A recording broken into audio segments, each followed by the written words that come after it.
Matrimonios homosexuales celebrados por el propio párroco en la iglesia. ¿No había prohibido el Vaticano este tipo de ceremonias? La autoridad eclesiástica no hace nada para frenar el ímpetu de los lobbies LGBT. ¿Qué está pasando dentro de la Iglesia Católica? Si estás confundido por el caos creciente, si sientes que tu fe flaquea en medio de la tormenta, entonces, querido amigo, este canal es hecho para ti. Queremos ayudarte a comprender lo que está sucediendo para que no pierdas la fe, sino antes bien para que la fortalezcas y para hacerte a ti mismo un propagador de la verdad. Buenos días, mi nombre es Julio Loredo. Bienvenidos al canal Visto desde Roma.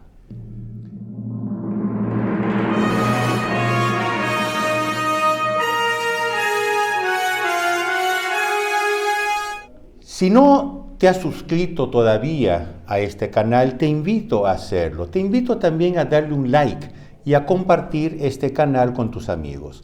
Ayúdame, por favor, a informar la mayor cantidad de personas posible sobre lo que está sucediendo en la Iglesia.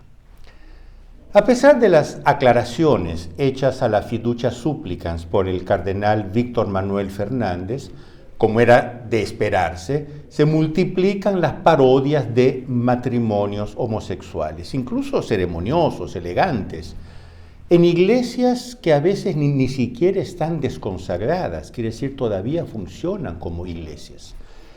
Un caso en España es muy significativo. La Archidiócesis Primacial de Toledo había entregado al municipio de Talavera de la Reina, famosa, una estupenda iglesia gótica mudéjar del siglo XIII, que, dada la ola de secularización, se encontraba desde hacía tiempo en estado de abandono. Según el acuerdo entre la diócesis y el municipio, allí se deberían realizar actividades culturales acordes con la gloriosa historia del edificio. Sin embargo, ya lo han visto, ahora el municipio no le importa nada y lo alquila o lo cede de buena gana para celebrar parodias de bodas homosexuales. Pero ¿no debería haber previsto esto el cardenal Fernández? Ustedes saben que en nuestros países hay miles de iglesias desconsagradas, lo que se prestará cada vez más a la profanación de lugares simbólicos donde se celebraba desde hace siglos el santo sacrificio de la misa y los otros sacramentos. Por otro lado, los grupos de presión LGBT son cada vez más agresivos al querer someter a la Iglesia Católica a su propia agenda, y por ello insisten en ceremonias y ritos religiosos. Ustedes vean, ¿qué necesidad tiene una pareja homosexual de casarse en un pseudo rito religioso? Pero ellos quieren someter a la Iglesia Católica, que se tiene que doblegar ante su agenda. Ellos saben muy bien que así someten también una opinión pública católica aún reticente ante la evidente contradicción entre el perenne magisterio de la Iglesia y la agenda LGBT. Otro ejemplo, en la Archidiócesis de Chicago, en Estados Unidos, que parece tener en común con la de Toledo, en España, un malestar profundo por la presencia de católicos de orientación tradicional, en Chicago sucede que la farsa del matrimonio homosexual se celebra en una parroquia, en la parroquia de San Vicente de Paula. Hace un par de semanas, por ejemplo, se celebró un matrimonio entre una mujer LGBT que se define como queer, trans, negra e indígena, pensamos, y una pastora metodista, nada de menos. Pero esto ocurrió en una iglesia católica, una parroquia, con el párroco celebrando. En definitiva, ustedes ven que es un cóctel de ideología LGBT, de progresismo religioso, que corre el riesgo de envenenar cada vez más a los fieles.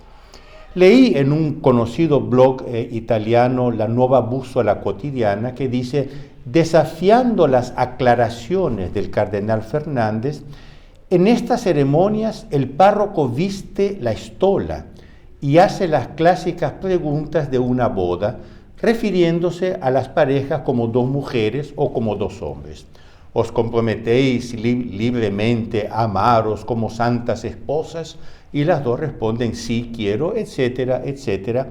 Quiere decir toda la parodia de un matrimonio como normalmente es hecho. A esto sigue el intercambio de anillos, como si fuese un matrimonio, y la bendición de Dios sea sobre vosotros, Padre, Hijo, etcétera, etcétera. Y todo se produce, obviamente, en un tiempo mucho más largo, mucho mayor que los quiméricos 15 segundos previstos por el cardenal Fernández para tales bendiciones. Porque una de las cosas que había dicho el cardenal Fernández es que estas bendiciones deberían ser muy rápidas, no más de 15 segundos. Pues bien, aquí estamos hablando de una ceremonia larga, como si fuese un matrimonio normal. Y obviamente él no se entera de esto. Sin embargo, no todo el mundo se somete a la dictadura progresista. Escuchemos las palabras de Monseñor Héctor Agüer, predecesor en la diócesis de La Plata, Argentina, del propio cardenal Fernández. Comentando la crisis en la Iglesia, él dice, cito entre comillas, la era glacial que siguió al Concilio Vaticano II refleja una decadencia aparentemente sin freno. ¿No ha llegado el momento de reconocer que en este camino solo podemos esperar más calamidades? Y aunque es una vergüenza para los actuales nonagenarios, defensores del espíritu del concilio, ¿no ha llegado el momento de admitir honestamente que el humo de Satanás ha hecho irrespirables nuestras iglesias? Cierro comillas. Ustedes ven que es una crítica muy fuerte, muy clara, que proviene de un obispo. Así como el humo de Satanás, como lo llamó el Papa Pablo VI, hace que el aire sea irrespirable en muchos ambientes eclesiales, en otros, paradójicamente, hay signos de resurgimiento de la ortodoxia y la fidelidad. Pero antes de mostrarles estas señales alentadoras, les invito a poner un like en este vídeo y a compartirlo con sus amigos. Ayúdenme, por favor, a hacer crecer este canal. Ya hemos hablado en este canal de las reacciones positivas, buenas, en el continente africano ante las innovaciones neomodernistas implementadas en los países europeos y los países del norte, hoy trágicamente secularizados. Otro signo alentador que hace temblar a quienes son de edad avanzada y piensan que la Iglesia todavía tiene que seguir esa renovación o pseudo renovación que comenzó en los años 60. Otro signo alentador, decía, viene de un análisis muy exhaustivo del catolicismo americano, realizado por Tim Sullivan, en colaboración con la periodista Jessie Wandarski para la agencia de noticias más grande y conocida del mundo, que es la Associated Press. En su bien documentado estudio, reconocido como veraz y objetivo incluso por grandes órganos progresistas como la revista jesuita América y el National Catholic Reporter, Tim Sullivan afirma, y cito entre comillas, en todo Estados Unidos, la Iglesia Católica está experimentando un cambio inmenso. Generaciones de católicos que abrazaron la ola de modernización desencadenada en la década de 1960 por el Concilio Vaticano II están dando pasos atrás cada vez más conservadores, pues creen que la Iglesia ha sido deformada por el concilio. Vean cómo es interesante, y cierro comillas, vean cómo es interesante. Cada vez más católicos americanos están creyendo que la Iglesia fue en realidad deformada por la ola postconciliar. Y sigue Tim Sullivan. Más que las guitarras, un número creciente de estadounidenses prefieren la música enraizada en la Europa medieval, quiere decir la música gregoriana. Profesan rigurosamente las enseñanzas de la Iglesia y piden más latín y más incienso, mientras que se confiesan regularmente. El artículo de la Associated Press reconoce que estos conservadores en terreno religioso son todavía una minoría en la Iglesia, pero tienen un dinamismo que ya no se encuentra entre los progresistas, ni tampoco en los que el estudio define como moderados, es decir, los que todavía albergan ilusiones sobre la renovación de los años 60.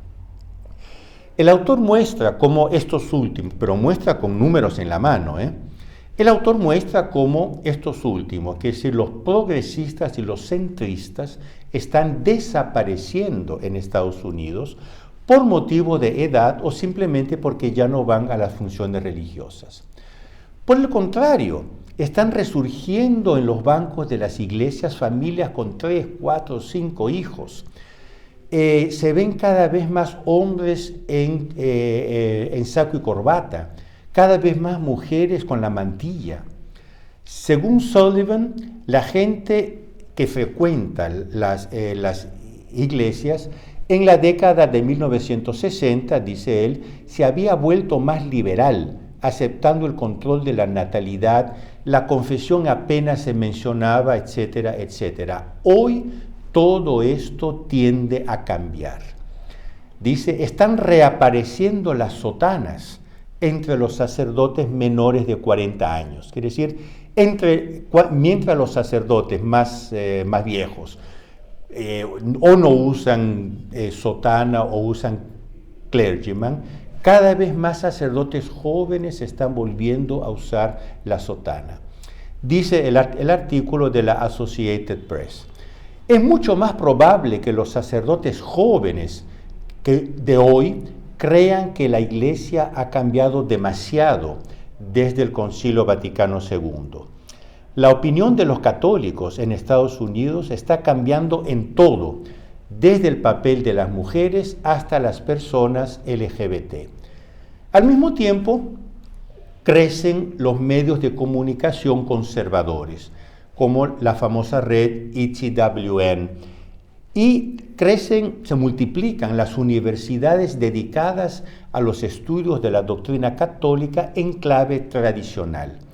Se están multiplicando, por ejemplo, cursos dedicados a la filosofía y la teología escolástica de Santo Tomás de Aquino.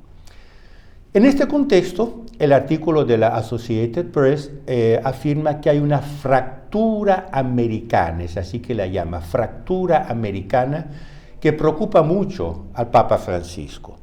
Una fractura, comento yo, que se suma a la fractura africana, que ya hemos comentado. Y es muy interesante cómo esta fractura quiere decir cada vez más fieles, incluso sacerdotes, incluso obispos y hasta cardenales, que están comenzando a caminar en un sentido opuesto de la renovación postconciliar. Es esto que llaman de fractura. Y es muy interesante, comento yo, que esta fractura se dé en el país más avanzado, más progresista del mundo, que es decir, los Estados Unidos, y a la vez en el continente percibido como el más retrógrado, el más atrasado en el mundo, quiere decir África. En estos dos inmensos, uno es continente, el otro es un país continente, se da lo que ellos llaman fractura de carácter tradicionalista o conservador. Hace un año más o menos, el Papa Francisco, en un discurso a los jesuitas portugueses, afirmó: en Estados Unidos hay una actitud reaccionaria muy fuerte, añadiendo que ser retrógrado es inútil. Bueno, estas palabras son poco seguidas por muchos jóvenes, según la Associated Press, ya que en este resurgimiento conservador, lo están llamando el Conservative Revival, en el ámbito religioso, la mayoría más dinámica es formada por jóvenes. Tanto que el estudio de la Associated Press dice, Estos jóvenes podrían ser una ventana al futuro de la Iglesia en América. Comento yo, no solo en América, sino en todo el mundo. Aunque el artículo describe una tendencia general en todo el país, toma como ejemplo el caso de una parroquia en Wisconsin, la parroquia de Santa María Goretti. Según el representante de los jóvenes de la parroquia, un tal Rouleau, la parroquia estuvo moldeada por los ideales de los años 60 y 70 por mucho tiempo. Hoy, dice él, sin embargo, cito entre comillas, mientras que las misas en el antiguo rito romano, que es la misa llamada San Pío V, son cada vez más populares, las misas dominicales, antes llenas, ahora tienen los bancos vacíos. El párroco de esta parroquia Santa María Goretti en Wisconsin, de inclinación tradicional, él concuerda y ayuda a estos jóvenes, y él se preguntaba en un sermón, ¿cuánto se burlaron de la iglesia anunciando que ya era pasada, que sus días estaban contados y que la enterrarían? Él mismo responde, la iglesia ha enterrado a todos sus sepultureros. Yo encierro con esta frase, queridos amigos, que nos debe dar mucha, pero mucha confianza. ¿Cuántos han proclamado la muerte de Dios, el fin de la iglesia que es medieval, tradicional y que está por acabar? Pues bien, en toda la historia, la iglesia ha siempre enterrado a sus sepultureros y los enterrará también ahora. Queridos amigos, no se olviden darle un like a este vídeo y de compartirlo con sus amigos. Ayúdenme, por favor, a hacer crecer este canal para que el mayor número de personas puedan estar informadas sobre lo que sucede en la Iglesia Católica. Y nosotros nos vemos la próxima semana, siempre aquí en el canal Visto desde Roma. Arrivederci.